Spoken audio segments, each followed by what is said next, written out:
From Washington, this is VOA News.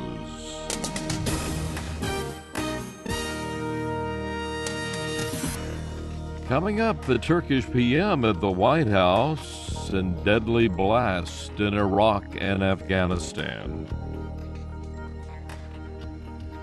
Hello everyone, I'm Steve Norman here in Washington. Thursday, President Obama and Turkish Prime Minister Recep Tayyip Erdogan said the U.S. and Turkey agree Syrian President Bashar al-Assad must go.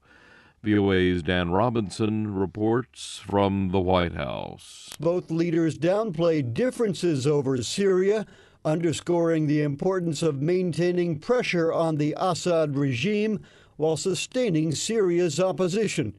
President Obama recognized Mr. Erdogan for being at the forefront of efforts to achieve a democratic Syria and said Turkey will play a key role in coming weeks. We both agree that Assad needs to go.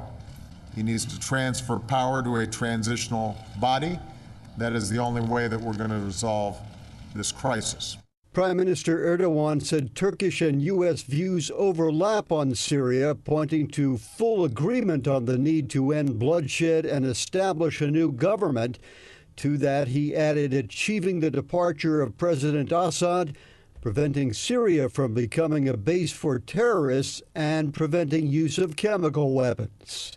Dan Robinson, VOA News, the White House. Car bombs killed at least 12 people Thursday in Shiite neighborhoods of the Iraqi capital, while to the north, a suicide bomber struck at a Shiite mosque in Kirkuk, killing at least 13 worshippers.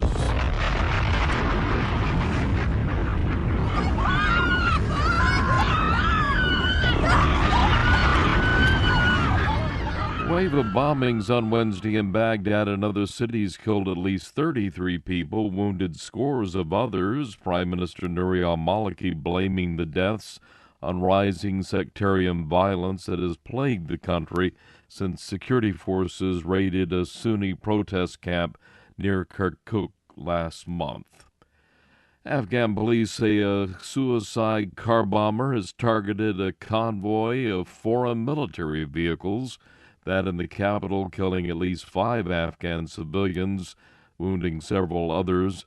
Günter Katz is a spokesperson for NATO's International Security Assistance Force. Our hearts and prayers go to the families and to the loved ones of those who died today, and ISAF clearly condemns this act of terror. Hezbollah Islami insurgent group has claimed responsibility for Thursday's attack in Kabul.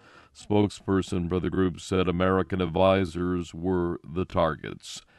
Cyclone crossed into Bangladesh Thursday, forcing the evacuation of 1 million people and causing dozens of casualties before weakening over land into a tropical storm. The storm caused minimal damage in neighboring Burma, but the French news agency AFP reported that authorities found the bodies of 22 Muslim Rohingya from Burma who were missing since their boat capsized Monday as they fled the oncoming cyclone. Police official told AFP those bodies were discovered on a beach near the Burmese border. Ethiopian journalist has been arrested and interrogated for writing an article about the wife of the late Prime Minister Meles Zenawi. Marta van der Wolf reports. Ethiopian journalist Ferru Abebe, editor-in-chief of the weekly publication Sendek, says he was summoned to the Federal Police Crime Investigation Department office on Wednesday. Ferru says he was very surprised about the interrogation and being treated like a criminal. He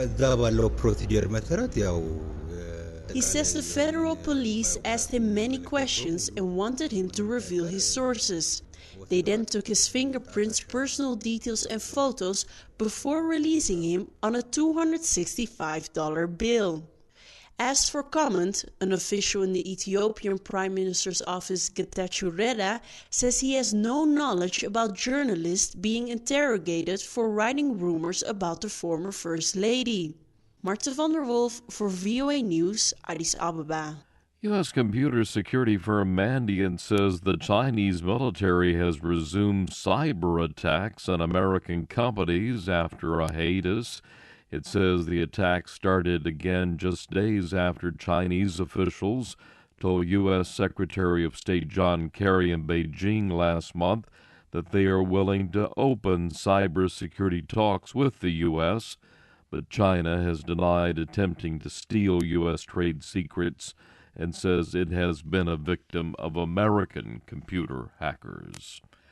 Obama administration has appointed Danny Russell, a senior Asia advisor, to be Washington's top diplomat for East Asia. The appointment comes as the White House moves forward with its strategic, economic, and military pivot toward the Asia Pacific. Get more news by going to our website at voanews.com. I'm Steve Norman, VOA News.